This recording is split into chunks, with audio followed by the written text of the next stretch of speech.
Türkmen telewizionynyň 4 fevraldaky Watan programmasynyň ýarynyň urak wagty Prezident Gurbanuly Berdimuhammedowyň täze Kurtgoly şäher gurulşy we beýleki işler bilen tanışmagyna, atlaryň heýkelleri ýa atlar bilen diýdarlaşmagyna bagyşlandy.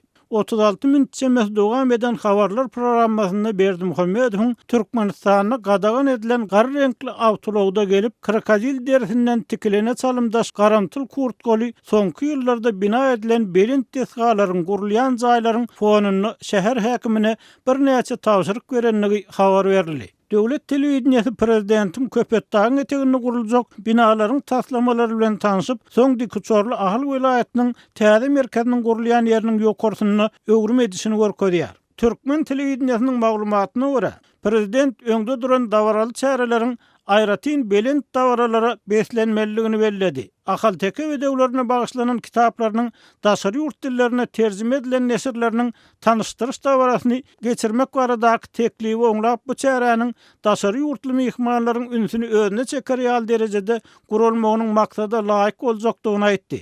Fiýinçilaryň köpüsi şol tanyna hukuk goraýjy Farid Tuhpatulyn Türkmen telewizionyanyň prezidenti öňmekden başga çäresiniň ýokdugyny, bu ýagdaýyň prezidentiň töweregin näkileriň onu ilata hemmeler hakyna ala edýän, sagat görmegi, Supermen hökmünde görkezmek isleги bilen baglygyny aýdýar. Мне кажется, это просто желание, точнее, его окружения, чтобы продемонстрировать населению, что президент у нас такой, во-первых, всеми заботится, во-вторых, он в хорошей форме, красивый и, соответственно, некий супермен, которым надо демонстрировать. Tuhpatulynyň Azatlyk radiosu bilen söhbetdeşligini bellemegine görä, bu Berdimuhammedowyň özüne aşyk bolanyny görkezýär. Şeýle de fiýinçiler ýurdun ilatynyň Aşgabatyň töweregine gurulşyklardan, atçylykdan we dawaraly çärelerden başga ýollarça problemasynyň bardygyny, regionlardaky ýollaryň we köpürleriň köpüsiniň tas 30 ýyl bäri bejeri görmeýändigini, işsizligiň we garyplygyň barha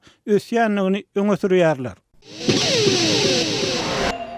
Türkmenistanyň senatçylar we telekeçiler birleşigi döwletden 1,5 milliard Amerikan dollaryny golay möçberde pul alar. Ahalyň täze administrativ merkeziniň gurulşy öňçe döwlet proýekti üçin tender beýetdirişliginiň geçirilmänligi belli däl. Emma ýarym resmi Orient neşri senatçylar we telekeçiler birleşiginiň ýolbaşçysy Aleksandr Dadaýewiň sözlerini çetirläp, onuň prezident Berdimuhammedowyň şahsy goldawy bilen döwlet kontraktyna eýe bolmagy başaranlygyny habar berýär.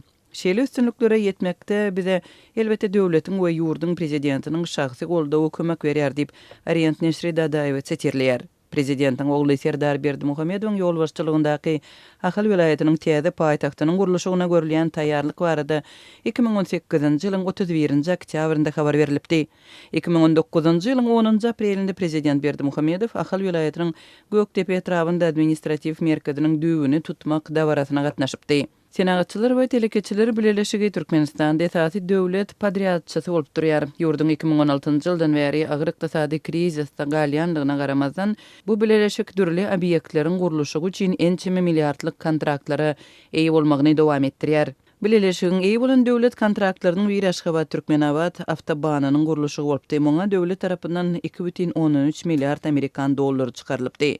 Bellemeli ýeri bahasy 2,5 milliard dollarlyk 600 kilometrlik şol awtobanyň we Ahal welaýatynyň administrativ merkeziniň gurulşygyna beýleki kompaniýalaryň arasynda Nusay ýollary atly şirket gatnaşýar.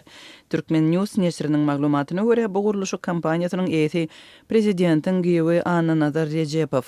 Türkmenistanyň resmi mediasyna görä, Nusay ýollary atly hususy şirket onkologiýa merkeziniň enäniň we çaganyň saglygyny goramak boýunça bejeriş profilaktiki merkeziniň tiz kömek stansiýasynyň şeýle Ahal welaýatynyň administrativ merkezinde 2 sany 7 gatly ýaşaýyş çaýyň gurulşy üçin kontrakta eýe bolupdyr. Türkmen News neşriniň maglumatyna görä, şeýle Nusay ýollary hyzmatdaşlar atly açyk jemgyýetiniň eýleriniň biri bolup, onuň bu şirketiň üstü bilen Kämilliň gözbaşy atly mal iýimlerini öndürýän zawod Ak Hazina atly transport kompaniýasy, Dayhan Sarpasy atly et öndürýän owu hojalyk kärhanasy, Kämil Market we Ak Market atly supermarketler bilen baglanyşygy bar. Şeýle ol Türkiýede, Beýik Britaniýada we birnäçe offshore-da hasabalynan daşary ýurt kompaniýalarynyň ençemesine gatnaşýar. Türkmenistanda milliardlarça dollarlyk gurulşyk proýektleri Ýurdun döwlet gararsızlygyny eglan edilibäri başdan geçirýän iň agyr ykdysady krizisiniň dowam edýän wagtynda amal aşyrylýar. Proýektleriň inisiatory bolup çykyş edýän prezidentiň öz sözlerine görä täze gurulýan detgallaryň ençemesi soň boş durýar. Lewabyň häkimetleriniň täze daýhan hojalykları döretmek baradaky planlarynyň fonunda käbir etraplaryň owa hojalyk resmileri daýhanlaryň ençemesi bilen täzeden şertnama baglaşyp başlady. Bu barada Adatlyk radiosynyň habarçysy Lewapdan habar berýär. Şu günler owa hojalyk resmileri palta we buğday ýetişdirýän kärenetçi daýhanlar bilen täzeden şertnama baglaşyp başladylar. Olaryň arasynda Hojamaz, Halaç, Kerki we Köýtünnag etraplarynyň kärenetçileri bar diýip, howpsuzlyk aladalar sebäpli gidlinlik şertinde söhbetde olan Lewaply habarçy 5-nji fevralda gurrun berdi. Adatlyň habarçysy bilen söhbetde olan Lewaply kärenetçileriň aýtmagyna görä, täze şertnamada geçen ýyllarda ýaly döwlet tarapyndan ýeri 1 ýyl möhlet bilen kärenetine bermek gözüňünde tutulýar. Belläp geçdik, Türkmenistanda döwlet tarapyndan daýhanlara ýer şertnama esasynda adatça 1 ýyl möhlet bilen kärenetine berilýär. Ýöne soň gaýda daýhanlara köp gektarly ýeriň hödürlenmegi netijesinde kärenetçileriň täze şertnama berilmezlik ähtimallygy bilen ýüzbeýiz bolýandygy barada habarlar bardy.